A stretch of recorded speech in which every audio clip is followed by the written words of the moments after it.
So I have been Maha before it was cool. I definitely, people who are health conscious don't just randomly roll up their sleeves and get toxins in their arm and think that that's going to save them or make them more healthy. And what Joe Rogan was doing by having and fostering these conversations about alternatives to when you get COVID. One alternative, by the way, was not being clinically obese, staying healthy. Obviously, we knew your chances of getting sick, more sick with anything when you're clinically obese is going to be magnified if you're carrying around that extra weight, whether it's a cough, a cold, or COVID.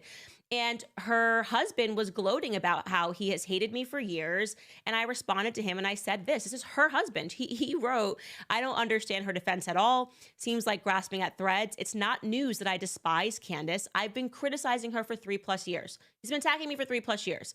I respond and I said, despise? LOL. You're a 42-year-old married man. Why do you feel this passionately about me? The feeling is not mutual. You are too pathetic to despise. You're upset because when your wife was publicly shaming anti vaxxers, namely Joe Rogan, for not receiving the COVID vax, I told her the truth. No sensible person should be taking advice from a clinically obese woman over Joe Rogan regarding health. Health is not a clinically obese person agreeing to get a rushed vaccine so they can lecture others on Twitter. Joe Rogan dedicates his life to health. Your wife does not. So when you have the full context of this back and forth and you realize, no, actually Candace was standing up for anti-vaxxers at a time when we were just being bludgeoned over the head by the mainstream media, bludgeoned over the head by neocons, bludgeoned over the head by people who were trying to essentially force us to get a vaccine that we weren't comfortable with.